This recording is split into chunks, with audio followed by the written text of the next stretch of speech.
Oke, bismillahirrahmanirrahim. Assalamualaikum warahmatullahi wabarakatuh. Selamat sore, Bu Cici dan teman-teman semua. Hari ini kami dari kelompok 4 akan mempresentasikan materi terkait designing a customer value driven strategy and mix. Next. Oke, selanjutnya ini anggota kelompok kami. Yang pertama ada Anissa Dora Afifa, kemudian saya sendiri, Indah Sugiyarti, ada Sinta, Kintarani, Sri Astuti, dan juga Suci Fitriani. Next.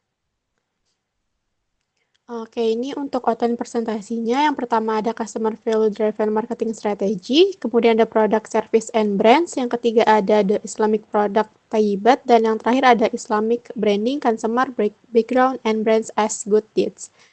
Oke, next. Jadi yang pertama yang akan saya bahas yaitu mengenai Customer Value Driven Marketing Strategy, creating value for target customer. Nah, jadi perusahaan ini harus mengakui nih bahwa mereka tidak bisa menarik seluruh pembeli di pasar kan, karena ini tuh karena pembeli itu terlalu banyak, terlalu tersebar luas, dan kebutuhan yang bervariasi serta adanya keterbatasan nih kemampuan perusahaan dalam melayani segmen pasar yang berbeda.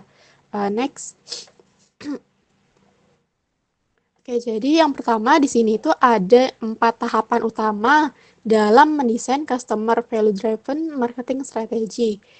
Ada segmentation, targeting, differentiation, dan juga positioning. Nah, di market segmentation ini, dia itu membagi nih pasar menjadi kelompok pembeli yang memiliki perbedaan kebutuhannya, karakteristiknya, atau perilaku, dan yang mungkin memerlukan strategi pemasaran terpisah atau juga campuran.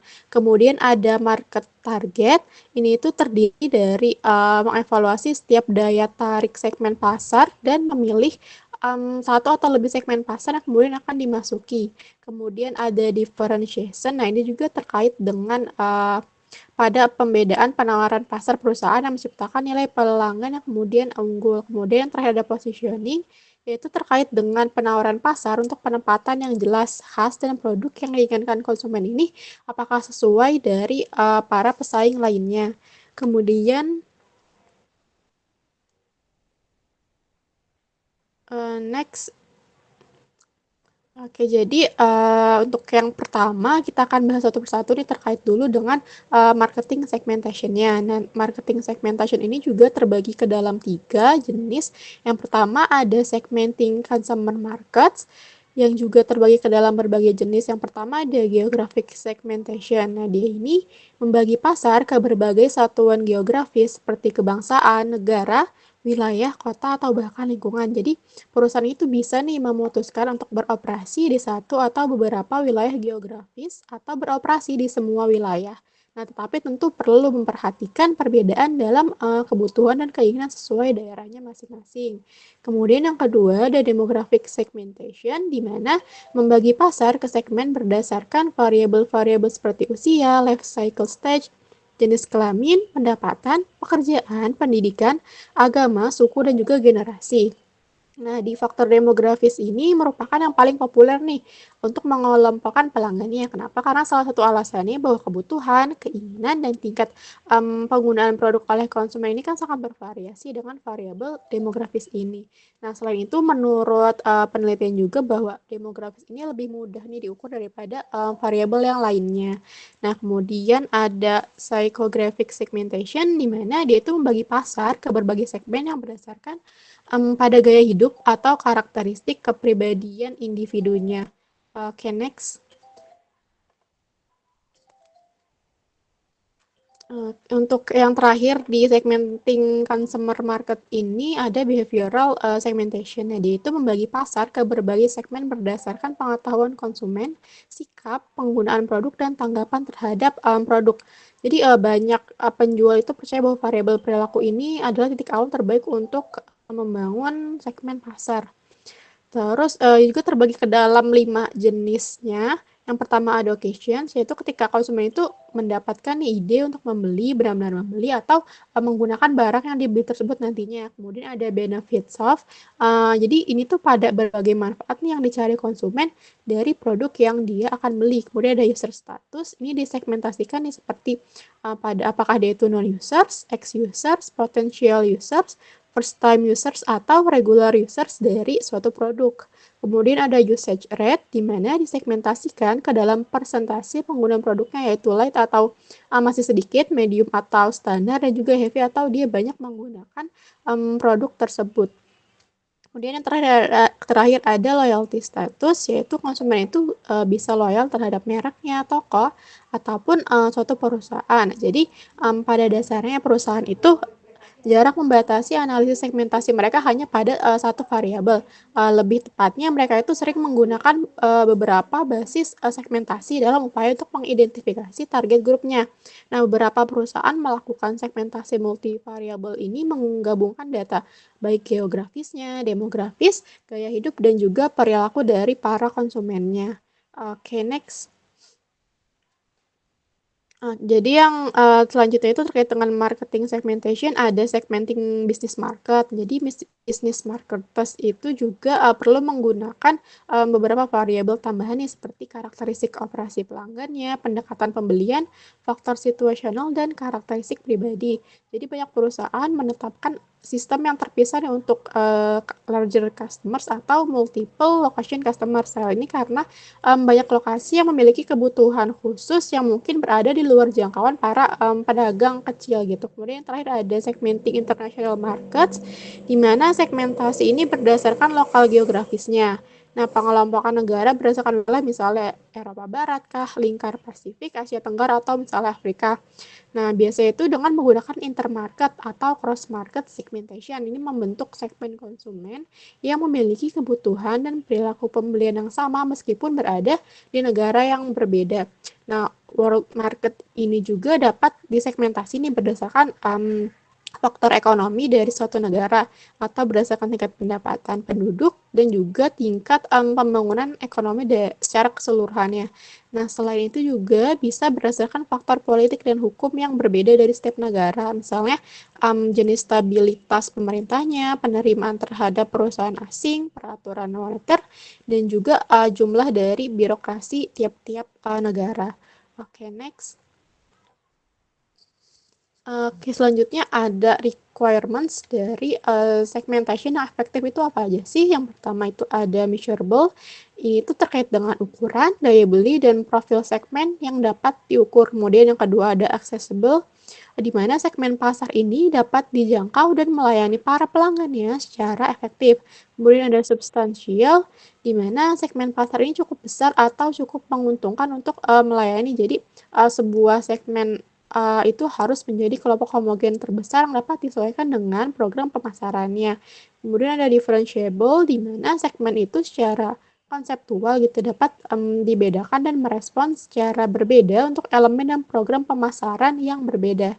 Dan yang terakhir itu ada actionable, di mana program yang efektif ini dapat dirancang nih untuk menarik dan melayani para pelanggannya yang berbeda-beda. Next. Oke, jadi tadi kan udah disebutin di awal kalau misalnya ada 4 ini ya, ada market segmentation, market targeting, differentiation, juga positioning. Nah, ini yang kedua yaitu terkait dengan market targeting. Nah, jadi dalam mengevaluasi segmen pasar gitu yang berbeda, perusahaan tentu harus melihat nih 3 faktor, ada ukuran segmen dan pertumbuhan, daya tarik strukturalnya, dan juga tujuan serta sumber daya perusahaan. Nah, kemudian sebenarnya apa sih target market itu? Nah, jadi berdasarkan definisinya, target market ini tuh terdiri dari sekumpulan pembeli yang memiliki kebutuhan atau karakteristik sama, dan kemudian perusahaan itu membuat keputusan untuk memberikan layanannya. Nah, setelah mengevaluasi segmen yang berbeda, terus perusahaan juga harus memutuskan nih segmen mana dan seberapa banyak yang akan ditargetkan. Nah, di gambar ini tuh ada menunjukkan bahwa perusahaan itu dapat menargetkan dengan sangat luas atau targeting broadly ya, sampai ke targeting narrowly atau yang secara sempit. Jadi dari yang mass marketing, segmented marketing, concentrated marketing, sampai yang micro marketing. Oke, next. Jadi selanjutnya kita akan bahas satu persatu terkait dengan market target ini. Yang pertama ada undifferentiated marketing atau mass marketing, di mana strategi cakupan pasar ini yang perusahaan memutuskan untuk mengabaikan perbedaan segmen pasar dan menargetkan seluruh pasar dengan hanya satu penawaran. Nah, Seperti strategi itu berfokus pada apa yang umum menjadi kebutuhan konsumen. Perusahaan merancang produk dan program pemasaran yang akan menarik bagi jumlah pembeli yang besar. Kemudian ada differentiated marketing atau segmented marketing, di mana strategi cakupan pasar ini, perusahaan itu menargetkan nih beberapa segmen pasar tertentu dan merancang penawaran secara terpisah untuk masing-masing segmen. Nah, jadi dengan menawarkan variasi produk dan pemasaran, perusahaan itu berharap nih untuk bisa melakukan penjualan yang lebih tinggi dan posisi yang lebih kuat dalam setiap segmen pasar. Kemudian yang ketiga ada concentrated marketing atau niche marketing. Strategi cakupan pasar di mana perusahaan ini menargetkan sebagian besar dari satu atau beberapa segmen. Nah, jadi melalui pemasaran terkonsentrasi nih perusahaan tuh diharapkan nih bisa mencapai posisi pasar yang kuat karena pengetahuannya yang lebih besar tentang kebutuhan konsumen di pasar. Nah, bisa juga memasarkan lebih efektif dengan menyempurnakan produknya, harga, dan program untuk kebutuhan segmen yang ditentukan dengan cermat. Dan yang terakhir ada micro marketing, yaitu menyesuaikan produk dan program pemasaran dengan kebutuhan dan keinginan yang lebih spesifik nih, baik itu antara individu dan segmen pelanggan lokal. Nah, kalau misalnya si lokal marketing ini itu melibatkan penyesuaian merek dan promosi dengan kebutuhan dan keinginan pelanggan lokalnya. Nah, bisa dari tingkat kota, lingkungan, atau bahkan toko-toko tertentu. Dan kemudian ada individual marketing, di mana ini tuh dianggap yang paling ekstrim. Kenapa? Karena dia tuh harus nih menyesuaikan produk dan program pemasaran dengan kebutuhan dengan preferensi pelanggan individu yang berbeda gitu. Untuk materi selanjutnya akan dilanjutkan oleh teman saya. Baik, terima kasih Indah. Selanjutnya mengenai differentiation and positioning. Jadi selain memutuskan segmen pasar mana yang akan dituju yang telah dijelaskan sebelumnya, perusahaan harus memutuskan proposisi nilai bagaimana suatu perusahaan akan menciptakan nilai yang berbeda untuk segmen sasaran dan posisi apa yang ingin didudukinya di segmen tersebut. Product position adalah cara produk didefinisikan oleh konsumen berdasarkan atribut penting seperti tempat yang ditempati produk dalam benak konsumen dibandingkan dengan produk pesaing. Produk dibuat di pabrik, tetapi merek muncul di benak konsumen. Differentiation dan positioning dibagi menjadi 3. Yang pertama ada positioning maps, kedua choosing and differentiation and positioning strategy, yang ketiga ada communicating and delivering the chosen position. Okay, next. Selanjutnya ada tugas diferensiasi dan penentuan posisi terdiri dari 3 langkah. Yang pertama, mengidentifikasi serangkaian keunggulan kompetitif yang berbeda untuk membangun posisi. Yang kedua, memilih keunggulan kompetitif yang tepat. Dan yang ketiga, memilih strategi penentuan posisi secara keseluruhan. Perusahaan kemudian harus berkomunikasi secara efektif dan menyampaikan posisi yang dipilih ke pasar. Next. Berikut ini adalah contoh dari differentiation and positioning. Jadi yang pertama ada deterjen diposisikan sebagai deterjen yang lebih mudah dan lebih ramah lingkungan, yaitu Tide, yang memiliki slogan keajaiban pencucian, dan deterjen keluarga serbaguna, dan tugas berat yang menghilangkan kotoran dan noda membandel. Yang kedua ada American Express, dengan slogan perjalanan tidak pernah berhenti. Yang ketiga ada kartu Visa, dengan slogan dimanapun Anda mau. Selanjutnya ada di pasar mobil, Honda Fit dan Nissan Versa diposisikan pada ekonomi, Mercedes dan Cadillac pada kemewahan, dan Porsche dan BMW pada performa. Dan terakhir ada IKEA, di mana IKEA tidak hanya menjual perabot rumah tangga yang terjangkau, namun juga toko peningkatan kehidupan. Konsumen dibebani dengan informasi tentang produk dan layanan. Mereka tidak dapat mengevaluasi kembali produk setiap kali mereka membuat keputusan pembelian. Untuk menyederhanakan proses pembelian, konsumen mengatur produk, layanan, dan perusahaan ke dalam kategori dan memposisikan produk tersebut di dalam pikiran mereka. Posisi produk adalah seperangkat persepsi, kesan, dan perasaan yang kompleks yang dimiliki konsumen terhadap produk dibandingkan dengan produk pesaing. Konsumen memposisikan produk dengan atau tanpa bantuan pemasar, tapi pemasar tidak ingin meninggalkan posisi produk mereka secara kebetulan. Mereka harus merencanakan posisi yang akan memberikan produk mereka keuntungan terbesar di pasar sasaran yang dipilih. Dan mereka harus merancang bauran pemasaran untuk menciptakan posisi yang direncanakan. Next. Selanjutnya, yang pertama ada positioning maps, di mana dalam merencanakan strategi diferensiasi dan pemosisian, pemasar sering menyiapkan peta pemosisian persepsi yang menunjukkan persepsi konsumen tentang merek mereka versus produk pesaing pada dimensi pembelian yang penting. Di mana gambar berikut menunjukkan peta penentuan posisi untuk the US Luxury SUV atau Sport Utility Vehicle market. Posisi setiap lingkaran pada peta menunjukkan persepsi posisi merek pada dua dimensi, di mana harga dan orientasi kemewahan versus kinerja.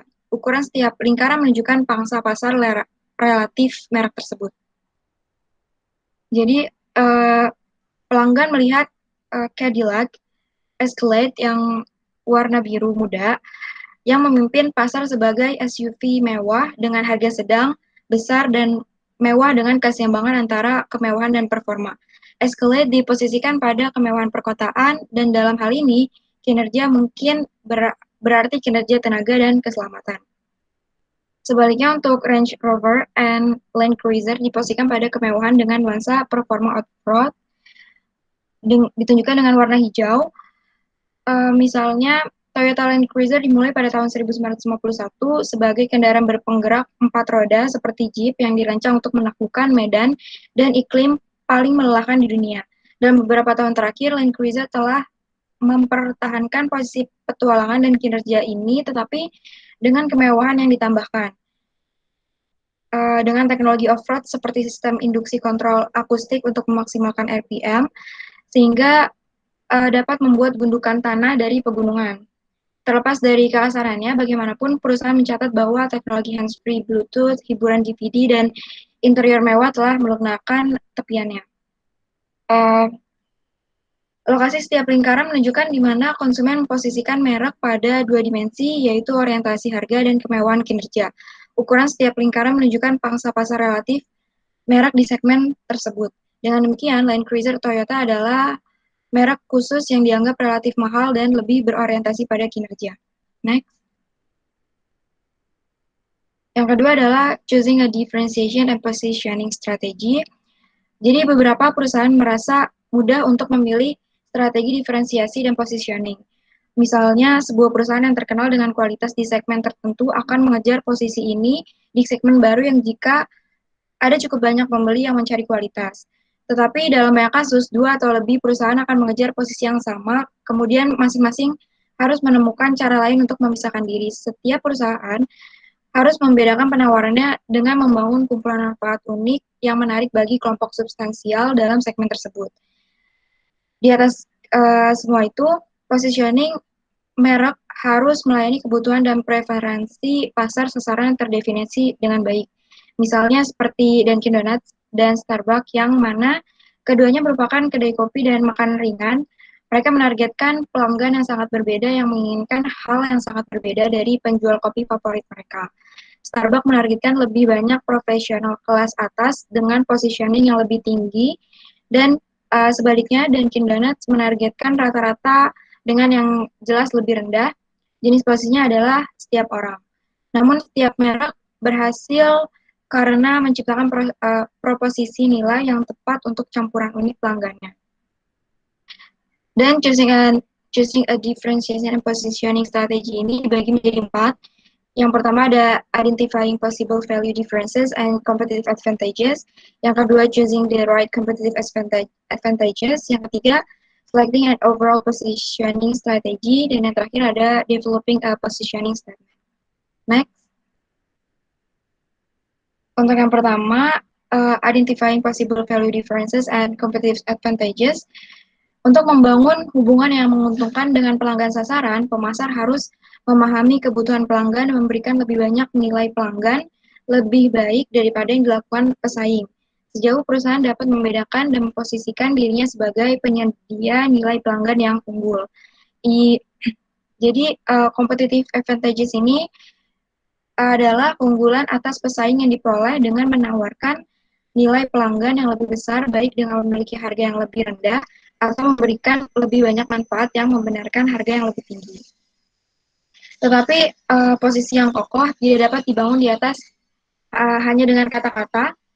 Jika sebuah perusahaan memposisikan produknya sebagai menawarkan kualitas dan layanan terbaik, maka perusahaan tersebut harus benar-benar membedakan produk sehingga memberikan kualitas dan layanan yang dijanjikan.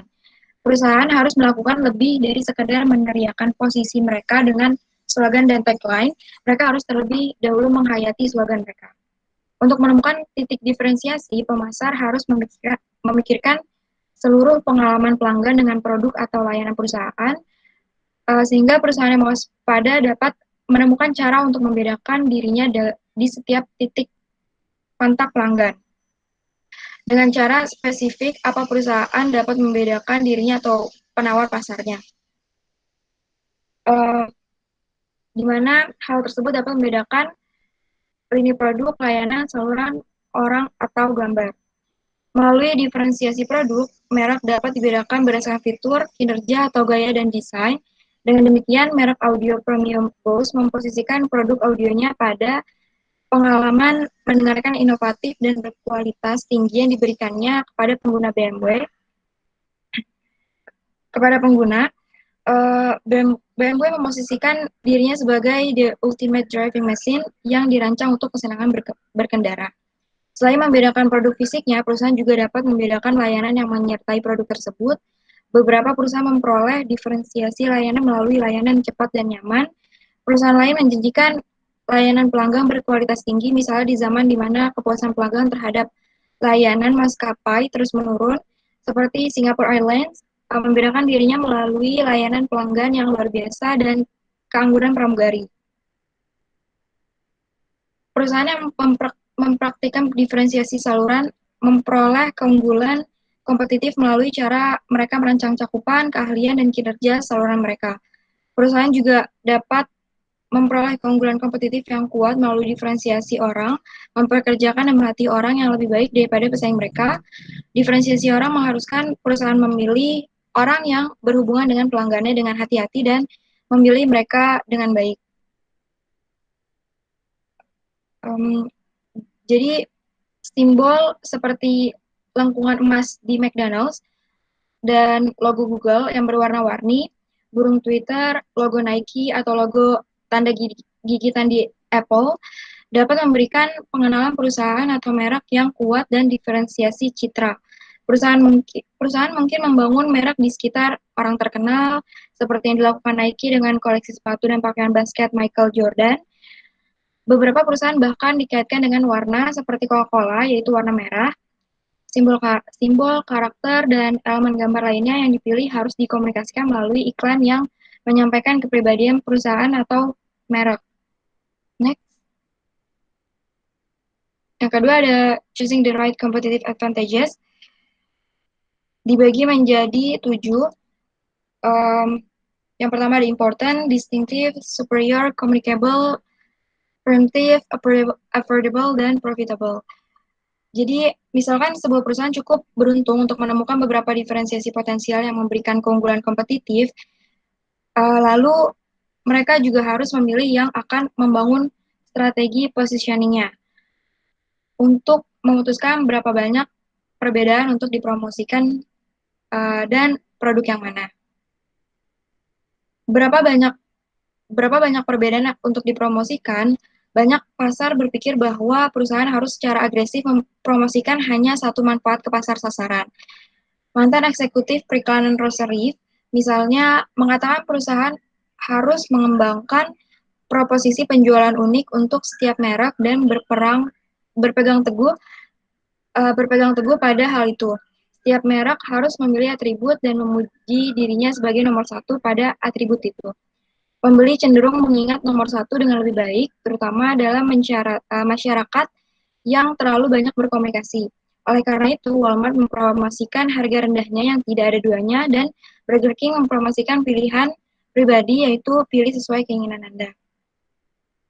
Pemasar lain berpikir bahwa perusahaan harus memposisikan diri pada lebih dari satu pembeda. Ini mungkin diperlukan jika dua atau lebih perusahaan mengklaim sebagai yang terbaik pada atribut yang sama, misalnya dengan expect more, bayar lebih sedikit. Positioning target membedakan dirinya dari Walmart dengan menambahkan sentuhan berkelas pada harga rendahnya, dan Microsoft membedakan tablet Surface yang inovatif sebagai laptop dan tablet sekaligus. Ini adalah satu perangkat untuk segala sesuatu dalam hidup Anda, menurutnya. Lebih ringan dan lebih tipis dari laptop, tetapi dengan keyboard, klik, dan fitur yang lebih lengkap daripada tablet pesaing. Selanjutnya ada perbedaan mana yang harus dipromosikan. Jadi tidak semua perbedaan merek bermakna atau berharga, dan setiap perbedaan berpotensi menimbulkan biaya perusahaan serta manfaat pelanggan. Suatu perbedaan layak ditetapkan sejauh memenuhi kriteria seperti yang ada di layar. Yang pertama ada important. Perbedaannya memberikan manfaat yang sangat berharga bagi pembeli sasaran. Yang kedua ada distinctive. Pesaing tidak menawarkan perbedaan atau perusahaan dapat menawarkannya dengan cara yang lebih khas. Yang ketiga ada superior. Perbedaannya lebih unggul daripada cara lain agar pelanggan dapat memperoleh manfaat yang sama. Yang keempat ada communicable. Perbedaannya dapat dikomunikasikan dan terlihat oleh pembeli. Yang kelima ada primitive, di mana pesaing tidak dapat dengan mudah meniru perbedaannya. Yang keenam ada affordable, pembeli mampu membayar selisihnya. Dan yang terakhir ada profitable, perusahaan dapat memperkenalkan perbedaan secara menguntungkan. Jadi, memilih keunggulan kompetitif untuk memposisikan produk atau layanan bisa jadi sulit, namun pilihan seperti itu sangat penting untuk kesuksesan. Memilih pembeda yang tepat dapat membantu merek menonjol dari pesaing. Next. Yang ketiga ada selecting and overall positioning strategy. Jadi penempatan value proposition adalah perpaduan penuh manfaat yang menjadi dasar pembedaan dan pemosisian merek. Jadi dari gambar berikut menunjukkan kemungkinan proposisi nilai di mana perusahaan dapat memposisikan produknya. Pada gambar terdapat 5 kotak yang berwarna hijau di atas dan kanan, mewakili proposisi nilai yang unggul, diferensiasi, dan pemosisian yang memberi perusahaan keunggulan kompetitif. Kotak yang berwarna merah di kiri bawah, bagaimanapun mewakili proposisi nilai yang hilang. Kotak yang berwarna kuning di tengah mewakili paling baik proposisi marginal. Di bagian berikut, kita membahas 5 proposisi nilai pemenang, yaitu more for the same, more for less, the same for less, dan less for much less. Jadi yang pertama ada more for more, yaitu penempatan lebih banyak untuk lebih banyak melibatkan penyediaan produk atau layanan paling mewah dan membebankan harga yang lebih tinggi untuk menutupi biaya yang lebih tinggi. Selanjutnya ada more for the same. Sebuah perusahaan dapat menyerang proposisi nilai pesaing dengan memposisikan mereknya sebagai yang menawarkan lebih banyak dengan harga yang sama. Selanjutnya ada the same for less, yaitu menawarkan hal yang sama dengan harga lebih murah, bisa menjadi proposisi nilai yang kuat, dan semua orang menyukai penawaran yang bagus. Seperti toko diskon seperti Walmart, yang menggunakan pemosisian the same for less. Ada juga less for much less, di mana pasar hampir selalu ada untuk produk yang menawarkan lebih sedikit dan karenanya lebih murah. Hanya sedikit orang yang membutuhkan, menginginkan, atau mampu membeli yang terbaik dalam segala hal yang mereka beli. Dalam banyak kasus, konsumen akan dengan senang hati menerima kinerja yang kurang optimal atau melepaskan beberapa lonceng atau dan peluit dengan imbalan harga yang lebih rendah. Pemosisian the same for less melibatkan pemenuhan persyaratan kinerja atau kualitas konsumen yang lebih rendah dengan harga yang jauh lebih rendah. Lalu ada more for less, di mana proposisi nilai yang menang adalah menawarkan lebih banyak dengan harga lebih murah. Banyak perusahaan mengklaim melakukan hal ini, dan dalam jangka pendek, beberapa perusahaan benar-benar dapat mencapai posisi yang begitu tinggi. Misalnya ketika pertama kali dibuka untuk bisnis, Home Depot bisa dibilang memiliki pilihan produk terbaik, layanan terbaik, dan harga terendah dibandingkan dengan toko perangkat keras lokal dan jaringan perbaikan rumah lainnya. Namun dalam jangka panjang, perusahaan pasti akan merasa sangat sulit untuk mempertahankan posisi terbaik dari keduanya, menawarkan lebih banyak, biasanya lebih mahal, sehingga sulit untuk memenuhi janji yang dikatakan lebih murah. Perusahaan yang mencoba memberikan keduanya mungkin kalah dari pesaing yang lebih fokus, misalnya seperti menghadapi persaingan ketat dari toko Lowe's dan Home Depot. Home Depot sekarang harus memutuskan apakah ingin bersaing terutama pada layanan yang unggul atau harga yang lebih rendah. Next. Dan yang terakhir ada developing positioning statement.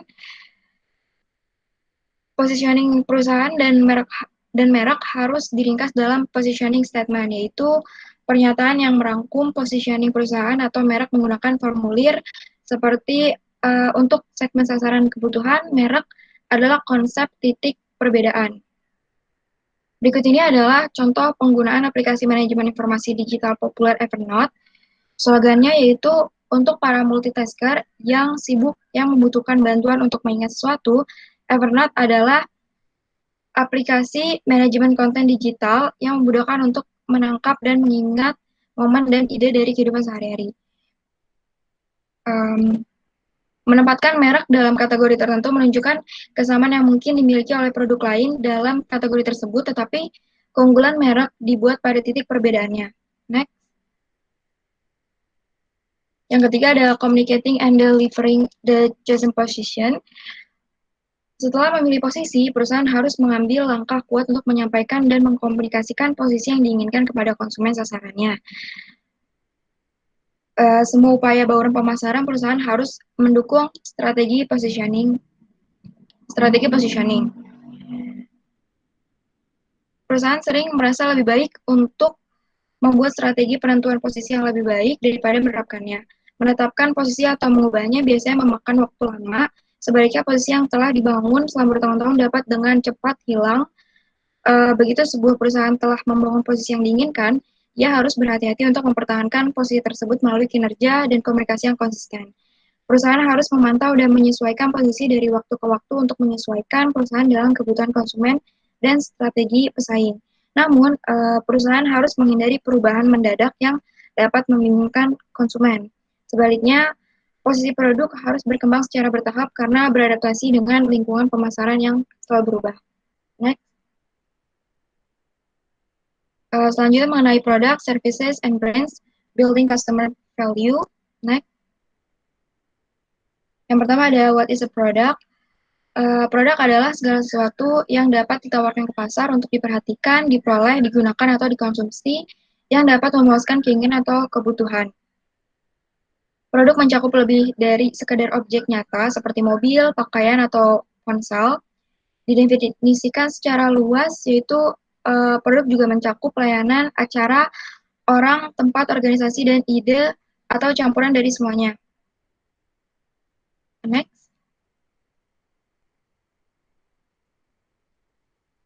Yang pertama ada product, services, and experience. Produk adalah elemen kunci dalam keseluruhan penawaran pasar, perencanaan, bangun pemasaran dimulai dengan membangun penawaran yang memberikan nilai kepada pelanggan sasaran. Penawaran ini menjadi dasar di mana perusahaan membangun hubungan pelanggan yang menguntungkan.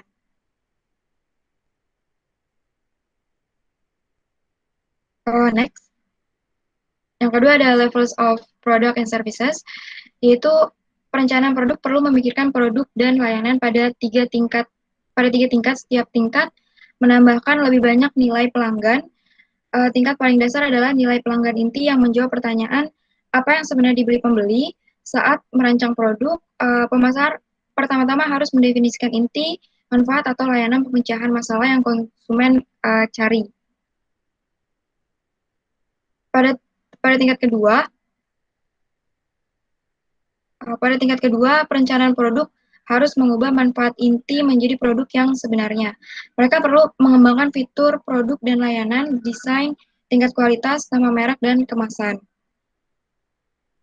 Pada tingkat yang paling dasar, perusahaan bertanya, apa yang sebenarnya dibeli pelanggan.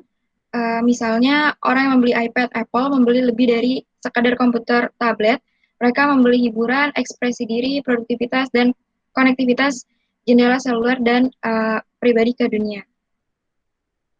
Next. Yang ketiga ada product and service classification. Jadi produk dan jasa terbagi dalam dua kelas besar berdasarkan jenis konsumen yang menggunakannya. Produk konsumen dan produk industri. Didefinisikan secara luas, produk juga mencakup entitas lain yang dapat dipasarkan seperti pengalaman, organisasi, orang, tempat, dan ide. Yang pertama ada consumer product. Consumer product adalah produk dan jasa yang dibeli oleh konsumen akhir untuk konsumsi pribadi. Pemasar biasanya mengklasifikasikan produk dan layanan ini lebih lanjut berdasarkan cara konsumen membelinya. Yang kedua ada convenience product, di mana produk ini digunakan untuk sehari-hari. Produk dan jasa konsumen yang biasanya sering dibeli pelanggan dan dapat ditemukan dengan mudah dan dengan perbandingan dan upaya pembelian yang minimal. Selanjutnya ada shopping products, di mana produk dan layanan konsumen yang lebih jarang dibeli yang oleh pelanggan dibandingkan dengan cermat dalam hal kesesuaian, kualitas, harga, dan gaya. Lalu ada specialty products, yaitu produk dan jasa konsumen dengan karakteristik unik atau identifikasi merek yang oleh sekelompok pembeli signifikan bersedia melakukan upaya pembelian khusus. Yang terakhir ada unsold products, yaitu produk konsumen yang tidak diketahui atau diketahui konsumen tetapi biasanya tidak dipertimbangkan untuk dibeli. Next. Selanjutnya ada industrial products, di mana produk yang dibeli untuk diproses lebih lanjut atau untuk digunakan dalam menjalankan bisnis. Dengan demikian, perbedaan antara produk konsumen dan produk industri didasarkan pada tujuan pembelian produk tersebut. Jika seseorang konsumen membeli mesin pemotong rumput untuk digunakan di sekitar rumah, mesin pemotong rumput tersebut adalah untuk produk konsumen. Next. Selanjutnya ada 3 kelompok produk dan jasa industri, yaitu bahan dan suku cadang, barang modal, dan persediaan dan jasa. Di mana bahan dan suku cadang termasuk bahan mentah serta bahan dan suku cadang diproduksi. Yang kedua ada barang modal, yaitu produk industri yang membantu produksi atau operasi pembeli, termasuk instalasi dan peralatan aksesori. Dan kelompok terakhir adalah dari produk industri, yaitu persediaan dan jasa. Persediaan termasuk persediaan operasi seperti pelumas, batu bara, kertas, pensil, dan barang-barang perbaikan dan pemeliharaan cat, paku, sapu. Next. Yang ketiga ada organization, persons, places, dan ideas. Yang pertama ada organisasi sering kali melakukan kegiatan untuk menjual organisasi itu sendiri. Seperti organization marketing, terdiri dari aktivitas yang dilakukan untuk menciptakan, mempertahankan, atau mengubah sikap dan perilaku konsumen sasaran terhadap suatu organisasi. Yang kedua, ada person marketing, yang terdiri dari aktivitas yang dilakukan untuk menciptakan, mempertahankan, atau mengubah sikap atau perilaku terhadap orang-orang tertentu. Yang ketiga ada place marketing, yang melibatkan kegiatan yang dilakukan untuk menciptakan, mempertahankan, atau mengubah sikap atau perilaku terhadap tempat tertentu. Yang keempat ada ideas. Di satu sisi, semua pemasaran adalah pemasaran sebuah ide. Apakah itu ide umum atau ide yang spesifik. Dan yang terakhir ada social marketing, yang terdiri dari penggunaan konsep dan alat pemasaran bisnis tradisional untuk mendorong perilaku yang akan menciptakan kesejahteraan individu dan masyarakat. Next, selanjutnya akan dipresentasikan oleh teman saya.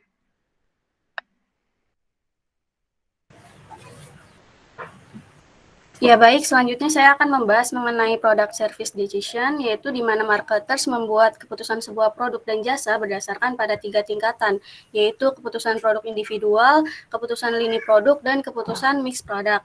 Nah, yang pertama kita bahas dulu mengenai keputusan produk dan jasa individual yang meliputi atribut produk, branding, packaging, labeling, dan logo, serta layanan dukungan pada produk. Nah, mengembangkan suatu produk dan layanan itu melibatkan manfaat yang akan ditawarkan. Nah, manfaat ini dikomunikasikan dan disampaikan oleh atribut produk seperti kualitas produknya, fitur, gaya, dan desainnya.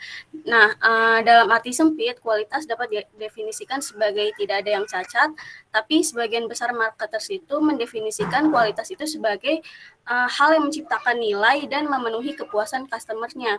Nah, kualitas produk juga memiliki dua dimensi, yaitu level dan konsistensi.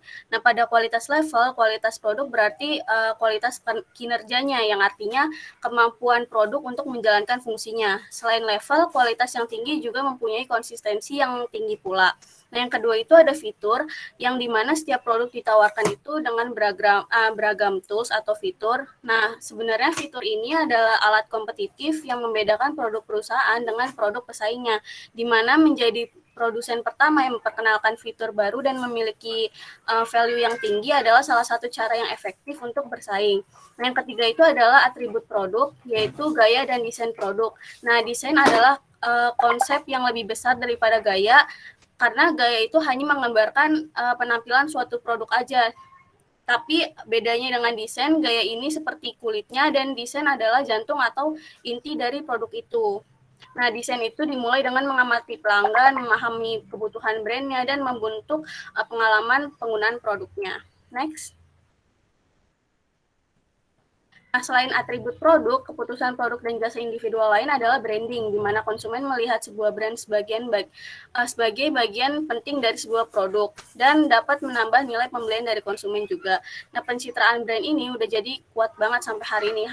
Hampir nggak ada produk yang nggak bermerek juga kan. Contohnya kayak garam dikemas dalam bentuk wadah yang bermerek, mur dan baut biasa dikemas dalam label distributor, sampai ban aja punya merek sendiri yang berbeda dari merek pembuat mobilnya. Nah, branding ini juga sangat penting karena pembeli itu jadi tahu kalau dia pakai brand yang sama, mereka pasti akan mendapatkan fitur, manfaat, kualitas yang sama ketika membeli brand tersebut. Nah, branding juga memberi penjual beberapa keuntungan seperti membantu penjual untuk mensegmentasi pasar. Nah, selanjutnya ada packaging, yaitu merancang dan memproduksi wadah atau pembungkus untuk suatu produk. Nah, secara tradisional emang fungsi utama dari packaging ini untuk menampung dan melindungi produk aja, namun belakangan ini kemasan udah jadi alat pemasaran yang sangat penting juga. Nah, dalam membuat keputusan packaging juga perusahaan harus memperhatikan masalah lingkungan yang bisa aja terjadi. Nah, kemudian ada labeling dan logos, di mana label mengidentifikasi produk atau brand tersebut seperti nama Sunkist yang tertera pada jeruk. Labelnya juga bisa menggambarkan beberapa hal tentang produk tersebut seperti apa yang membuat, siapa yang membuatnya, di mana dibuatnya, terus kapan dibuatnya, isinya apa aja, dan cara penggunanya tuh kayak gimana. Sedangkan logo itu dapat mendukung positioning dan menambah kepribadian brand itu. Contohnya kayak logo Starbucks yang terus berkembang, di mana perusahaan tersebut bahkan telah menghilangkan nama Starbucks-nya dari logo terbarunya, namun tetap mempertahankan warna hijau dan putih yang khas seperti citra putri duyungnya. Nah, kemudian yang terakhir itu product support services, yang mana ini adalah bagian penting dari keseluruhan brand experience pelanggan. Contohnya kayak Lexus, yaitu perusahaan dealer mobil yang tahu bahwa pemasaran yang baik itu tidak berakhir dengan penjualan, melainkan kayak membuat pelanggan merasa senang itu merupakan kunci untuk membangun hubungan yang langgeng. Nah, next. Nah, di luar keputusan tentang produk dan layanan individual, strategi produk juga membutuhkan keputusan production line. Jadi, production line adalah sekelompok produk yang berkaitan erat karena berfungsi dengan cara yang sama, dijual dengan kelompok pelanggan yang sama, dipasarkan melalui jenis gerai yang sama, atau berada dalam kisaran harga tertentu. Nah, misalkan Nike memproduksi beberapa lini sepatu dan pakaian atletik, dan Hotel Marriott juga menawarkan beberapa lini hotel. Nah, kemudian sebuah perusahaan juga dapat memperluas lini produknya dengan dua cara, yaitu line filling atau line stretching. Nah, jadi lini produk dapat diperpanjang dengan menambah lebih banyak inti produk dalam rentang lini yang sekarang. Ada beberapa alasan untuk mengisi lini produk, yaitu meraih tambahan profit, berusaha menggunakan kapasitas berlebih, menjadi produk menjadi perusahaan yang terkemuka dan mengisi relung pasar agar tidak diisi oleh pesaing.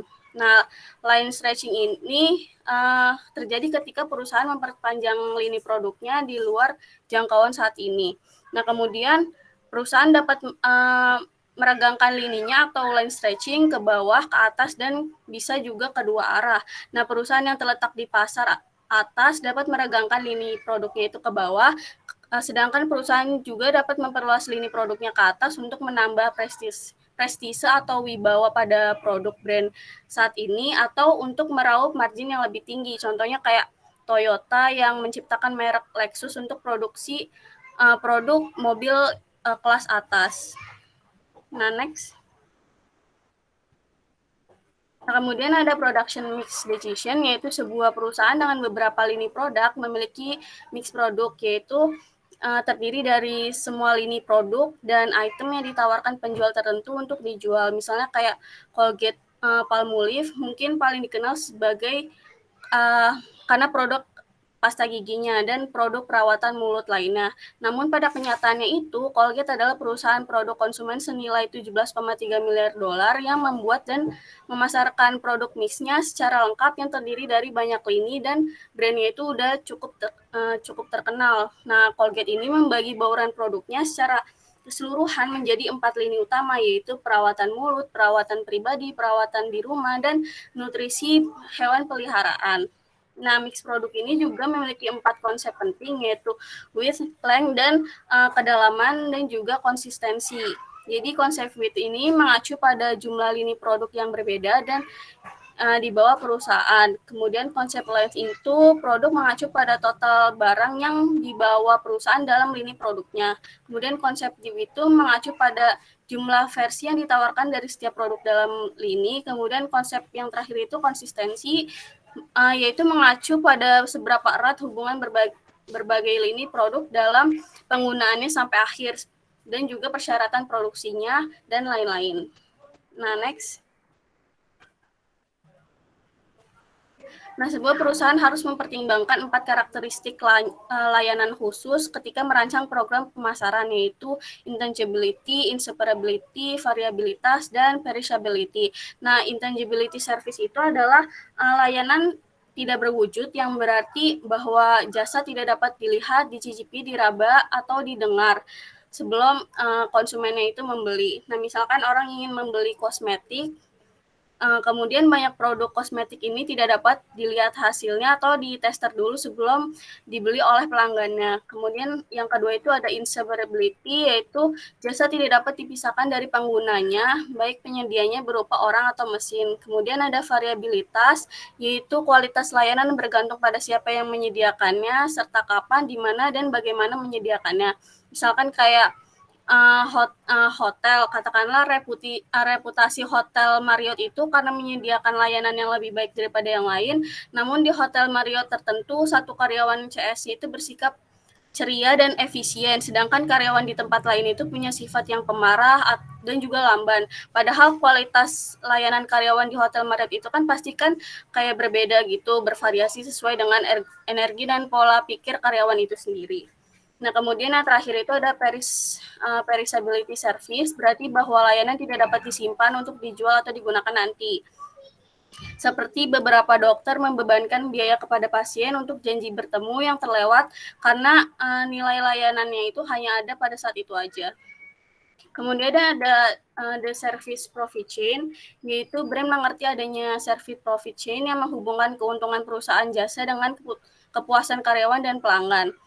Nah, rantai ini terdiri dari 5 rantai, yaitu kualitas layanan internal, karyawan dengan layanan yang puas dan produktif, kayak karyawannya itu loyal dan pekerja keras. Kemudian yang ketiga itu nilai layanan yang besar. Kemudian ada pelanggan yang puas dan loyal, yaitu pelanggannya itu setia, melakukan pembelian ulang, dan merekomendasikan kepada pelanggan lain. Dan yang terakhir itu keuntungan dan pertumbuhan layanan yang sehat. Nah, kemudian ada pemasaran jasa di mana terdapat pemasaran eksternal, internal, dan interaktif. Pemasaran internal itu berarti bahwa perusahaan jasanya itu harus mengorientasikan dan memotivasi karyawan yang berhubungan dengan pelanggan dan mendukung orang-orang layanan untuk bekerja sebagai tim untuk memberikan kepuasan pelanggannya. Sedangkan pemasaran interaktif berarti kualitas layanan sangat bergantung pada kualitas interaksi pembeli dan penjual selama pelayanan itu berlangsung. Nah, dalam pemasaran jasa, kualitas jasa bergantung pada pemberi jasanya dan kualitas penyampaiannya. Oleh karena itu, marketing services harus menguasai keterampilan pemasaran yang interaktif. Nah, next. Nah, saat ini seiring dengan meningkatnya persaingan dan biaya serta menurunnya produktivitas dan kualitas, diperlukan lebih banyak kecanggihan pemasaran layanan. Nah, perusahaan jasa menghadapi 3 tugas pemasaran utama, yaitu ingin meningkatkan diferensiasi layanan, kualitas layanan, dan juga produktivitas layanan produknya. Nah, pada diferensiasi layanan, pemasar jasa sering mengeluh tentang sulitnya membedakan layanan brand dari layanan pesaingnya. Nah, solusinya itu dengan mengembangkan penawaran, penyampaian, dan citranya yang berbeda. Nah, penawaran dapat mencakup fitur yang inovatif yang membedakan penawaran satu perusahaan dan penawaran pesaingnya. Akhirnya, perusahaan jasa juga dapat bekerja untuk membedakan citra brandnya melalui simbol dan juga branding. Contohnya kayak Aflac mengadopsi bebek sebagai simbol iklannya. Nah, hari ini bebek pada Aflac itu membantu membuat perusahaan asuransi besar yang sebelumnya itu nggak dikenal menjadi mudah diingat dan juga dikenal lagi. Nah, yang kedua, mengelola kualitas dari layanan itu sendiri, di mana penyedia layanan perlu mengidentifikasi apa yang diharapkan target customer-nya, sehingga sehubungan dengan kualitas layanannya itu. Sayangnya kualitas layanan itu lebih sulit untuk didefinisikan dan dinilai daripada kualitas produknya. Misalkan lebih sulit untuk mengidentifikasi kualitas potongan rambut daripada kualitas pengering rambutnya. Nah, yang ketiga itu produktivitas layanan produk, yaitu di sini dapat dilakukan dengan cara brand dapat melatih karyawan saat ini dengan lebih baik atau merekrut karyawan baru yang akan lebih bekerja keras atau lebih terampil lagi. Nah, kemudian di sisi lain perusahaan harus menghindari produktivitas yang terlalu keras karena juga bisa mengurangi kualitas dari karyawan itu sendiri. Jadi dalam upaya meningkatkan produktivitas layanan, perusahaan harus memperhatikan bagaimana brand itu menciptakan dan memberikan nilai kepada pelanggan serta memperhatikan kesanggupan para karyawannya. Nah, next. Nah, kemudian ada brand equity dan brand value, yaitu ukuran brand equity sendiri itu adalah ukuran kemampuan brand untuk menangkap preferensi dan loyalitas konsumen, sedangkan brand value itu adalah total nilai finansial dari sebuah brand. Nah, mengukur nilai ini sepertinya sulit, namun menurut suatu research, brand value Apple mencapai 246 miliar dolar dan Google sebesar 174 miliar dolar. Nah, pencitraan brand menimbulkan keputusan yang menantang bagi marketers. Bisa dilihat gambar di layar menunjukkan bahwa keputusan strategi brand itu melibatkan penentuan brand positioning, brand name selection, brand sponsorship, dan brand development, di mana brand positioning ini yaitu pada tingkat terendah, brand itu dapat memposisikan brand di atribut produk, misalkan kayak Whirlpool, dalam memposisikan produk peralatan rumah tangganya itu diutamakan pada kualitas seperti kualitas, pilihan, gaya, fitur, dan inovatifnya. Kemudian brand name selection itu terdiri dari selection dan protection, di mana kualitas yang diinginkan itu harus mencakup memiliki manfaat dan kualitas produknya, terus namanya juga harus mudah diucapkan, dikenali, dan diingat juga. Kemudian nama brandnya juga harus khas, nggak boleh niru, terus ada harus nama brandnya itu diterjemahkan dengan mudah ke dalam bahasa asing, dan yang terakhir itu harus bisa diregistrasi dan mendapatkan perlindungan hukum. Nah, kemudian ada brand sponsorship, di mana ada manufacturer brand dan private brand yang semakin banyak beredar. Kemudian licensing, yang mana banyak perusahaan melisensikan nama atau simbol sebelumnya dibuat oleh perusahaan lain. Kemudian ada co-branding, terjadi ketika dua nama brand yang mapan dari perusahaan yang berbeda digunakan pada produk yang sama. Contohnya ada Taco Bell dan Doritos bekerja sama untuk menciptakan Doritos Locos Taco. Nah, kemudian ada brand development, di mana sebuah brand itu memiliki 4 pilihan dalam mengembangkan brandnya dengan memperkenalkan ekstensi lini, kemudian ekstensi brand, multi brand, dan brand baru. Nah, kemudian next. Nah, yang terakhir dari saya ada managing brand, di mana perusahaan harus mengelola brand-brand dengan hati-hati, di mana yang pertama itu positioning brand harus terus dikomunikasikan kepada konsumen. Marketing brand utama sering menghabiskan banyak uang untuk iklan demi menciptakan brand awareness dan membangun preferensi serta loyalitas konsumennya. Misalkan kayak di seluruh dunia Coca-Cola itu menghabiskan lebih dari 3 miliar dolar per tahun untuk mengiklankan banyak brandnya. Nah, advertising campaign seperti itu dapat membantu menciptakan pengenalan nama brand, pengetahuan tentang brand tersebut, dan lain-lain. Namun faktanya brand itu tidak dipertahankan oleh iklan, tetapi oleh pelanggan. Nah, akhirnya perusahaan perlu secara berkala mengaudit kekuatan dan kelemahan dari brand tersebut. Nah, next.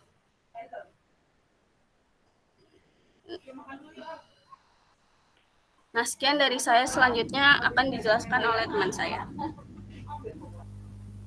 Baik, terima kasih Suci. Saya Sri Astuti akan melanjutkan presentasi mengenai di Islamic Product atau Thayyibat. Jadi sebenarnya Thayyibat sendiri itu sudah dijelaskan dalam Al-Quran, yaitu dalam surat Toha ayat 81 bahwa makanlah dari rezeki yang baik yang telah kami berikan kepadamu dan janganlah melampaui batas yang menyebabkan kemurkaanku menimpamu. Barang siapa ditimpa kemurkaanku, maka sungguh binasalah dia. Nah, jadi sebelum masuk ke thayyibatnya, kita akan masuk ke halal itu apa sih. Jadi halal ini menunjukkan bahwa suatu produk telah disiapkan sesuai dengan prinsip syariah, menggunakan bahan dan proses sesuai dengan syariah. Lalu masuk ke Islamic produknya nih. Nah, Islamic produk itu adalah produk yang menginspirasi muslim untuk menjadi lebih muslim dan produk yang diasosiasikan dengan ambisi, harapan, dan pencarian identitas seorang muslim di saat identitas seperti itu sulit untuk dipahami. Next. Nah, sebelum masuk lebih jauh ke Islamic product, kita lihat dulu ke produk di konvensional marketing seperti yang sudah dijelaskan oleh Anissa tadi. Jadi di konvensional marketing ini ada 3 level dari produk. Yang pertama itu intinya atau tangible, lalu juga ada yang aktual, intinya intangible, aktual tangible, dan augmented yang intangible. Maksudnya apa sih? Jadi kalau di konvensional ini, produk ini sebagian besar didefinisikan berdasarkan tingkat wujudnya, di mana penawaran yang tangible diklasifikasikan sebagai barang, dan penawaran yang intangible diklasifikasikan sebagai layanan atau services. Nah, misalnya sebuah mobil dapat digambarkan sebagai mobil yang besar, merah dan mewah. Nah, besar dan merahnya ini tuh masuk ke dalam aspek tangible karena sifat fisiknya. Lalu kalau mewahnya ini intangible karena menggambarkan citra dari mobil itu. Boleh next. Nah, lalu kita masuk lagi ke thayyibat. Jadi, thayyibat itu adalah barang dan jasa yang sesuai dengan syariah, membawa arti keindahan, kemungkinan kebersihan jasmani dan rohani, daya tarik, dan biasanya digunakan bersama dengan kata rizki. Nah, misalnya makanan dikatakan thayyib jika makanan itu halal. Makanan itu diperoleh dari tempat yang seharusnya dan sebagaimana seharusnya diperoleh, dalam jumlah yang tepat, tempat yang tepat, dan perusahaan dan waktu yang tepat. Lalu ada kebalikannya nih, kalau tadi thayyibat itu yang baik-baik, nah khaba'ith ini adalah produk yang tidak menghasilkan materi, keuntungan etis atau spiritual bagi konsumen muslimnya. Nah, khaba'ith ini sendiri tidak dianggap sebagai barang yang dapat dikonsumsi. Kenapa? Karena di dalam Islam sendiri barang-barang khaba'ith ini seharusnya tidak ada di Islamic market dan tidak bisa diberi harga. Lalu tidak dapat dianggap sebagai harta karena muslim tidak diizinkan untuk memilikinya, dan tidak dapat dianggap sebagai kekayaan bagi umat Islam, sehingga jika terjadi kehilangan tidak bisa dikompensasi. Next.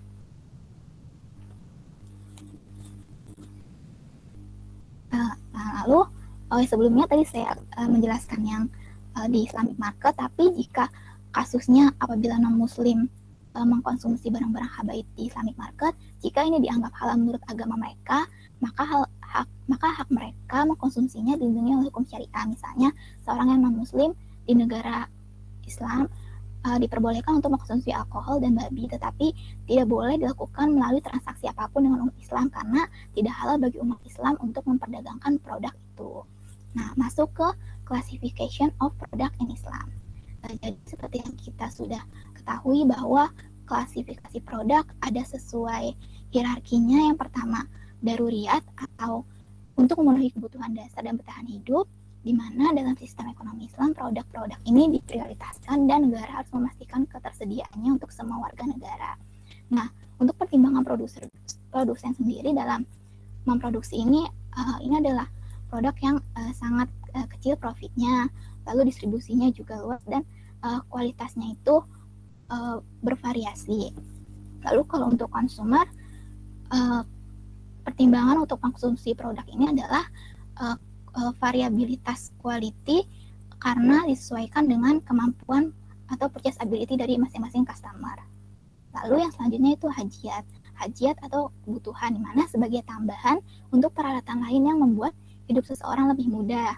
Contohnya makanan yang lebih baik, pakaian yang berkualitas baik, rumah yang lebih besar, atau mungkin pendidikan tinggi. Nah, untuk produsen sendiri pertimbangannya dalam memproduksi ini tentu saja profitnya juga belum terlalu besar, distribusinya juga masih luas dan tergantung dengan kualitasnya.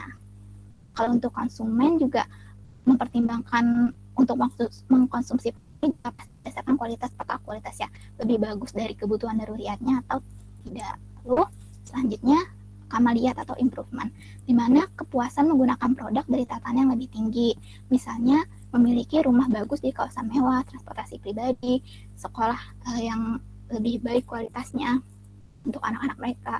Nah, kalau untuk pertimbangan dari produsennya sendiri, pasti ini profitnya lebih tinggi dari kedua sebelumnya. Lalu juga untuk customer yang middle class dan banyak diferensiasinya. Nah, untuk konsumen sendiri, pertimbangan untuk konsumsinya ini sebagai bentuk rasa syukur mereka dengan memanfaatkan apa yang sudah Allah berikan, karena sebenarnya memanfaatkan atau menikmati apa yang sudah Allah berikan itu tidak dilarang, tapi harus dilakukan dengan rendah hati. Nah, perlu diketahui lagi bahwa karena Fiat ini merupakan daerah perbatasan atau seseorang tidak boleh melebihi apa yang dianggap sebagai bentuk rasa syukurnya dengan mengkonsumsi atau memperoleh apa yang jelas-jelas tidak membuat hidup seseorang menjadi lebih baik. Misalnya, tidak perlu membeli mobil kedua jika satu saja sudah cukup. Lalu, tidak perlu memiliki beberapa perangkat TV di rumah karena selain pemborosan itu juga bisa mengurangi intensitas masing-masing keluarga untuk berkomunikasi secara langsung. Yang terakhir, itu tarafiat, di mana menunjukkan rasa tidak bersyukur karena menggunakan apa yang Allah berikan bagi mereka untuk kepentingan diri sendiri, bukan untuk memberikan manfaat bagi kehidupan secara keseluruhan. Nah, untuk produsen sendiri, pertimbangannya dalam memproduksi produk ini adalah kalau bisa untuk dihindari karena akan membuat citra perusahaan itu tidak bagus kalau misalnya diketahui bahwa produk ini masuk ke dalam hierarki tarafiat. Nah, kesimpulannya dari pembahasan di atas, produsen akan aman beroperasi pada dua tingkat pertama, yaitu daruriyat dan hajiat. Nah, jika sudah masuk ke peringkat ketiga, produsen perlu berhati-hati dan harus sangat berhati-hati jika masuki ke tahapan keempat atau tingkat keempat, karena produk mereka bisa saja dianggap sebagai produk yang tarafiat. Next. Nah, tadi sudah dijelaskan hierarkinya.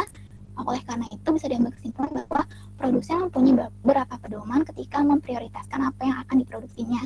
Yang pertama, pentingnya produk dalam memperkuat iman di antara muslim, lalu pentingnya mereka dalam menjaga jaminan sosial, pentingnya mereka dalam menjaga kesehatan fisik dan mental, dan peran mereka dalam mendukung masyarakat, misalnya melalui penciptaan lapangan kerja. Boleh next. Lalu selanjutnya, apa sih yang haram produk?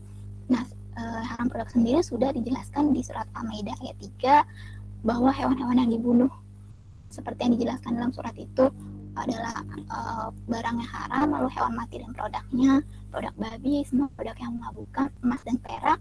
Maksudnya emas dan perak ini kenapa haram? Maksudnya adalah ketika emas dan perak ini dijadikan sebagai alat makan atau wadah makan atau untuk alat mandi dan sebagainya. Lalu sutra dan emas untuk pria. Lalu yang terakhir adalah riba atau pembebanan bunga atas pinjaman uang. Nah, semua kegiatan komersial yang terkait dengan kategori produk ini harus dihindari. Next. Selanjutnya masuk ke Islamic branding, consumer background, and brand as a good deeds. Next. Nah, jadi Islamic branding ini didefinisikan menjadi 3 Islamic brands by religion, Islamic brands by origin, and Islamic brands by customer. Jadi yang pertama, Islamic brands by religion ini berdasarkan daya tarik mereka secara ketat pada kepatuhan syariah, di mana saat ini banyak sektor keuangan dan makanan yang memenuhi kepatuhan syariah atau syariah compliant, di mana tujuan mereka adalah khusus untuk menarik konsumen muslim. Tapi semakin banyak merek-merek sekarang memperluas daya tarik mereka untuk menarik pelanggan lain. Misalnya aja contohnya, lebih dari 60% pelanggan hotel Islam di adalah non-muslim. Lalu yang kedua, Islamic brand by origin, di mana brand yang mendapatkan deskripsi Islami terutama karena berasal dari negara Islam. Contohnya Emirates Airlines dan UAE Emirates. Jadi seperti kalau misalnya kita sekilas mendengar namanya aja kita kayak, oh wah ini perusahaan atau produk Islamik ya, atau merek Islam gitu. Yang terakhir adalah Islamic brand by customer. Di sini tuh muslim dijadikan sebagai target konsumen mereka, di mana branding mereka adalah kami juga halal gitu, atau membranding produk mereka dengan konsep halal. Contohnya Nestle, Unilever, L'Oreal, dan McDonald. Dan ini pun terbukti bahwa produk-produk ini pun bisa hampir 90% menguasai industri mereka masing-masing. Nah, next. Nah, yang terakhir dari saya yaitu Islamic brand versus Islamic product. Tadi kan udah dijelaskan bahwa Islamic brand bisa by origin atau produk yang Islamic brand yang berasal dari negara-negara Islam. Nah, tapi ini tuh bukan Islamic product. Contohnya, misalnya wine yang berasal dari Turki bukanlah Islamic product, walaupun Turki adalah negara dengan 98% populasinya muslim dan rumah kekhalifahan Utsmaniyah. Di sini perlu diperjelas bahwa tidak ada yang namanya anggur atau wine Islami atau anggur yang halal gitu. Lalu contohnya juga, misalnya babi yang dipelihara dan disembelih oleh petani Mesir tetaplah haram. Tidak ada cara menyembelih babi dengan cara halal untuk menjadikannya halal. Jadi produk yang secara alami haram tidak dapat dibuat halal berdasarkan prosesnya. Nah, Islamic product harus disiapkan dan diangkut secara sehat from farm to table. Nah, dari sini multinational company perlu belajar untuk membedakan antara keduanya nih, agar mereka bisa berkomunikasi secara lebih efektif dengan pasar muslim potensial mereka. Boleh next? Baik, selanjutnya akan dijelaskan oleh teman saya.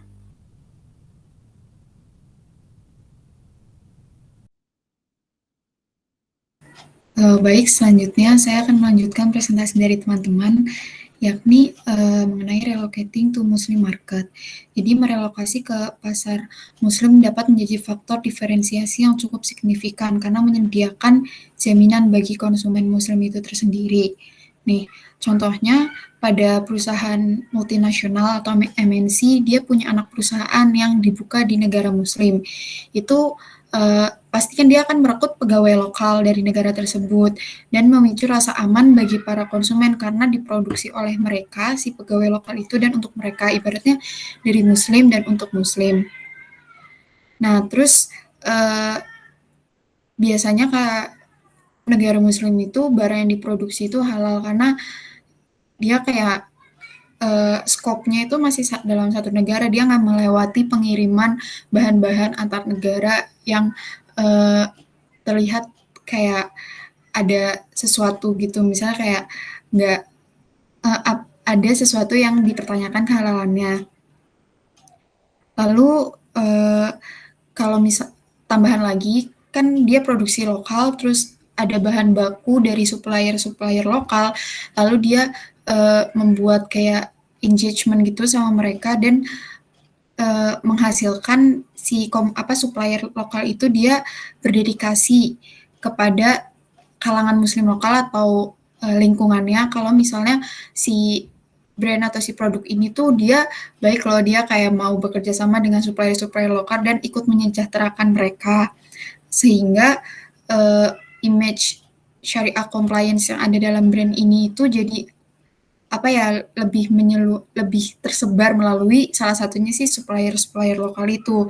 Namun di sini juga ada kekurangannya, yakni konsumen mungkin mengira bahwa barang yang diproduksi secara lokal kualitasnya itu nggak sebagus ketika barang itu impor atau diproduksi oleh perusahaan induknya. Tapi hal itu bisa dicegah dengan pertama adalah SDM-SDM yang berkualitas, lalu juga mengadopsi teknologi si perusahaan induk lakukan. Jadi lama-lama itu juga bisa baik. Mungkin ini kayak kekurangan ini dihadapi ketika itu baru muncul di negara itu. Nah, pasar muslim di sini itu didefinisikan sebagai orang yang menjaga keyakinan Islamnya. Bagi mereka Islam juga ada konotasi dari geopolitikal. Namun ketika mereka menginginkan untuk mengonsumsi sesuatu itu harus ada standarnya, standar halal yang menurut pikiran mereka.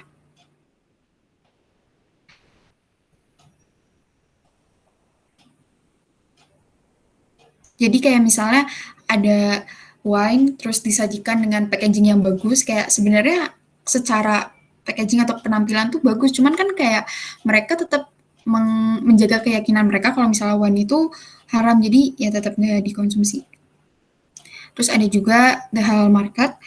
The halal tidak hanya mencakup kebutuhan religius, tetapi juga merupakan bisnis yang termasuk keuangan Islam, makanan, kebutuhan, dan perhatian dari konsumen lainnya. Nah, sebuah MNC apabila ingin masuk ke halal market harus melihat kebutuhan muslim sebagai segmentasi dari konsumen. Jadi kayak pasar muslim tuh kayak jadi segmen konsumen muslim tuh sebagai segmentasi dari konsumen secara keseluruhan. Kalau misalnya contohnya itu Nestle, dia itu melakukan hubungan, maksudnya kayak menerapkan halal industri itu dia dulu daripada brand-brand lain yang brand-brand internasional lain. Contohnya kayak di Malaysia, Nestle Malaysia itu dia mengimplementasikan halal market ini dalam banyak aspek.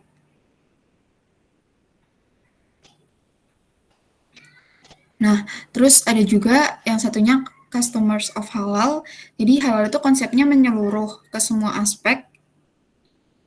Jadi kayak mempromosikan kebaikan pada aspek dari produksi hingga konsumsi. Jadi kayak nggak cuman si konsumen doang atau kayak gimana. Nah, pasar pada produk halal itu terprediksi akan terus bertumbuh seiring waktu. Contohnya, kayak produk halal nanti bergerak menjadi mainstream yang selain dia cocok untuk syarat dia halal, dia juga nanti akan kualitasnya itu akan menyamai produk-produk yang emang sudah beredar di pasaran, karena kan nggak cuman mengutamakan dari brand halal doang, tapi juga kualitas dari produknya sendiri. Terus di Amerika sendiri itu banyak jualan makanan Timur Tengah, dan ini tuh cara untuk melebarkan sales mereka dan juga untuk kayak serving Muslim di Amerika. Terus adanya peluang dapat melebarkan pertumbuhan produk halal, tapi sebelum terjun tuh harus tahu peraturannya. Ini biasanya kayak untuk brand-brand yang berasal dari negara non-muslim gitu. Jadi kayak harus ada research dulu. Karena menurut JWT itu reportnya mereka bilang kalau misalnya muslim market itu kayak masih muda, terus akan bertumbuh semakin besar. Dan muslim di Amerika itu dideskripsikan sebagai New Hispanic. Terus ini halal kategoris. Jadi sebenarnya halal itu dibagi 3, food, lifestyle, sama service. Nah, ini contohnya ya di tahun 90-an di otoritas sertifikasi halal di Amerika itu tuh cuma ada 23 klien yang mendaftarkan sertifnya, tapi di tahun 2006 itu udah ada 2.000 perusahaan. Berarti kayak ada perkembangannya. Pertama itu makanan. Sebenarnya kayak makanan ini didominasi sama perusahaan yang berasal dari negara non-muslim kayak KFC atau Nestle gitu. Walaupun secara manufaktur itu biasanya dimiliki oleh muslim setempat. Misalnya kayak dia Nestle di Emirates atau di Arab itu dia dimiliki oleh konglomerat di sana gitu.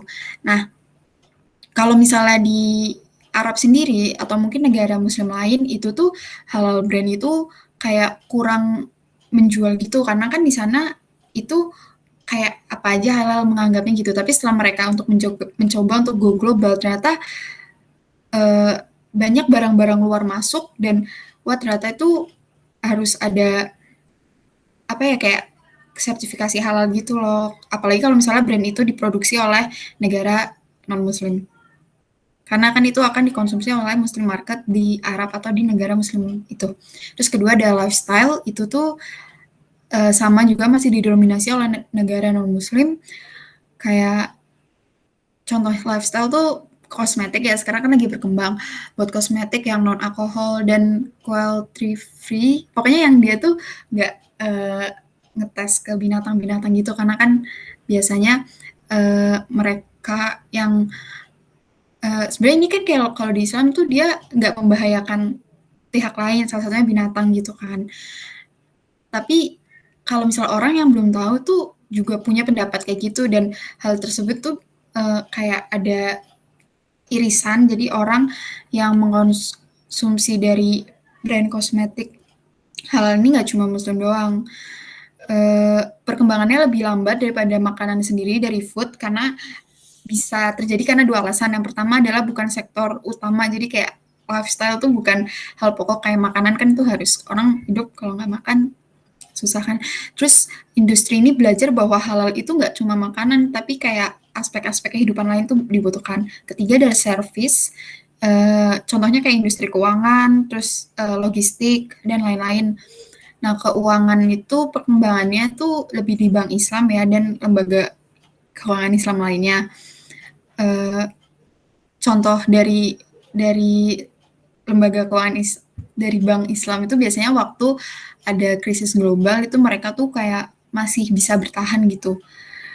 Nah, kalau pelayanan itu contohnya lain kayak misalnya hotel, sekarang kayak banyak hotel-hotel syariah dan juga ada di Dubai. Itu hotel yang family friendly. Terus inovasi, jadi kayak halal tuh nggak cuma kayak branding doang, tapi juga kualitas-kualitasnya. Dan kualitas itu didasari oleh inovasi-inovasi. Produk halal itu kan banyak di Timur Tengah, Eropa, dan Asia Tenggara ya. Terus kalau misalnya pionirnya itu emang Nestle. Nah, kalau misalnya yang makanan itu ada LG dari Korea dan Nokia. Nokia dari ya pokoknya negara Eropa Utara gitu. Nah, kalau misalnya LG itu dia menyediakan aplikasi yang membantu user gitu kalau misalnya dia ada di Mekah. Terus kalau Nokia itu kayak dia bisa dengerin tilawah Quran, terus dia juga mempunyai peta lokasi masjid-masjid besar yang ada di Timur Tengah. Terus kelima ada sertifikasi, maksudnya itu sertifikasi dari kehalalan suatu produk. Muslim itu kan segmen pasar yang besar dan halal market itu akan terus berkembang serta demand-nya itu bisa dari non-muslim seperti yang tadi udah dijelasin, yang mereka tuh setelah melihat ternyata sebenarnya produk-produk halal itu dia kayak baik loh tujuannya, jadi mereka tertarik gitu karena melihat kayak value yang ada pada produk halal.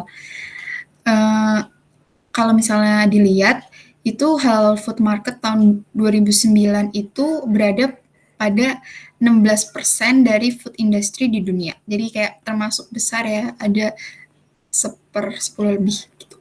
Terus terakhir ada kosher dan halal. Nah, kalau kosher itu kayak peraturannya orang Yahudi dan ada di Taurat. Jadi Muslim sama Yahudi kan itu emang kalau secara sejarah tuh bisa saling berkaitan ya. Salah satunya di hal ini mereka punya signifikasi yang mirip. Nah, kalau kosher itu cuma makanan, sementara halal itu banyak aspek, nggak cuma makanan tok. Dan kalau misalnya Islam, maksudnya kayak kalau di Islam itu lebih ketat gitu loh daripada si kosher ini. Lalu ada challenge entering Islamic market. Pertama adalah brand entry mode, itu kayak pasti challenge-nya itu kalau misalnya mau masuk ke Islamic market tuh bingung mau pakai brand ada atau kayak bangun brand baru gitu. Kayak gak gampang suatu perusahaan itu untuk buat brand baru gitu. Kalau misalnya kalau masih pakai brand lama gagal, itu tuh bisa membahayakan ke depannya. Tapi kalau brand baru pun secara cost itu mesti lebih besar kan. Terus yang kedua ada country of origin, jadi negara asal si biasanya kayak gini kan berhubungannya sama multinational company gitu ya. Jadi negara asal multinational company-nya itu penting karena konsumen muslim tuh kayak agak sensitif oleh faktor antar agama gitu. Nggak kayak di orang barat tuh cenderung kurang kayak nggak menaruh perhatian kepada hal tersebut. Jadi karena orang-orang barat tuh membedakan antara agama sama kehidupan dia sebagai warga negara. Nah, contohnya itu kayak di Denmark itu dia kesusahan gara-gara ada kartun yang dia kayak menghina Islam gitu. Jadi sama orang-orang Muslim itu tuh produk-produk dari Denmark tuh diboikot. Terus juga Amerika sebagai kayak penguasa pasar walaupun udah gede tapi juga bisa mengalami kesusahan waktu masuk ke pasar Muslim. Apalagi kalau misalnya itu ada tensi gitu pada Muslim atau negara Muslim lainnya. Terus ada juga Melewar itu dia kayak otoritas branding internasional. Dia itu kayak bilang kalau misalnya beda negara tuh beda tingkat level identitas nasionalnya. Jadi kayak kalau misalnya mau masuk ke suatu negara tuh harus research dulu dan jangan samain satu negara dengan negara lain. Nah kalau yang aman kayak nggak cocok itu nggak ada kayak tensi gitu Swiss, negara barat, karena dia juga nggak ada kayak gitulah sama negara muslim. Nah yang ketiga adalah global halal standard. Tantangannya itu kayak untuk standarisasinya ini itu banyak pihak terkait yang berkaitan. Jadi kayak gak gampang misalnya kayak suatu perusahaan terus menurut si pihak nutrition ahli gizi itu sebenarnya bagus, tapi kalau misalnya menurut ulama ini ada kurang ini atau gini-gini, jadi kayak untuk ngeluarin sertifikat halal itu agak susah gitu. Nah padahal kayak semua itu yang ada di bumi itu halal kecuali yang diharamkan. Nah ada juga agensi halal itu kekurangan tenaga ahli, jadi kadang kayak nggak sesuai dengan apa yang harusnya diatur gitu. Tapi kalau misalnya sertifikasi halal oleh beberapa negara itu yang dipercayai kehalalannya itu ada Amerika, terus Uni Emirat Arab, Sudan, dan Malaysia. Nah ini lanjut ke overview dari Islamic market. Jadi Muslim market itu sekitar 20% dari populasi dunia tahun 2009. Itu berarti kayak sekitar 1/5-nya kan cukup banyak ya. Dan didominasi oleh 50 negara yang mayoritas muslim. Terus lembaga internasional OIC itu terdiri dari 57 member dan 50-nya itu yang mayoritas muslim. Nah, dalam ini kan tadi kan ngebahas tentang Muslim market, tapi selain anggota OIC itu, jadi negara-negara lain yang non-muslim tuh dia juga turut untuk menyumbang global size of halal marketnya. Nah, ini tuh tahun 2010 ya, itu size of halal market itu bisa dilihat dari yang pertama itu South Central Asia, itu paling gede muslim populasinya karena kan kayak Asia Tengah sama Asia Selatan, terus habis itu dilanjut Afrika, terutama mungkin Afrika Utara ya, daerah kayak Tunisia, Mesir, dan lain-lain, terus ada West Asia atau mungkin bisa dibilang kayak Arab, dan negara tetangga, lalu ada Southeast Asia, Indo, Malay, terus ada Eropa yang termasuk dari Rusia, terus ada Cina, Amerika Utara, Amerika Selatan, Oseania, totalnya segitu. Ini tapi untuk halal food marketnya ya. Ini diambil dari bukunya, buku rujukan. Terus apa itu Islamic branding? Nah, Islamic branding itu sampai sekarang tuh kayak kurang ada penjelasan yang pasti untuk menjelaskan biar nggak sensitif gitu kan. Nah, tapi oleh karena itu ini bisa dilihat dari misalnya brand Islamic branding itu kan bisa dilihat dari 3, karena brandnya syariah compliant dari negara muslim atau dari targetnya konsumen muslim. Nah, menurut dari grafik ini, itu tuh ada 4 nih. Ada yang pertama itu ada True Islamic Brands, itu dia mencakup dari ketiganya, yaitu syariah compliant dari negara muslim dan targetnya konsumen muslim. Tapi terus true di sini tuh bukan berarti yang lain tuh salah, tapi kayak emang benar-benar 3-nya itu mencakup ini. Terus kalau misalnya tradisional itu dia dari Islamic country sama targetnya adalah konsumen muslim. Ini contohnya di sini. Terus ini tuh termasuk yang kayak negara muslim yang kayak halal, yang kayak Arab tadi. Jadi sebelum dia globalisasi, dia tuh menganggap semua produk tuh halal, tapi setelah produk lain masuk tuh kayak oh ternyata tuh harus ada standarisasi untuk kehalalan itu. Terus ada juga inbound Islamic brands, itu halal brand yang target konsumennya itu muslim oleh negara non-muslim, kayak ini KFC, Nestle kan perusahaan induknya tuh bukan dari negara muslim kan, tapi tujuannya ya kayak ke Malay, ke Indo, dan yang lain. Dan terakhir tuh ada outbound Islamic brands, itu halal brand dari negara muslim tapi gak secara khusus menargetkan muslim konsumen. Jadi kayak nih ada Islamic finance dan hospitality.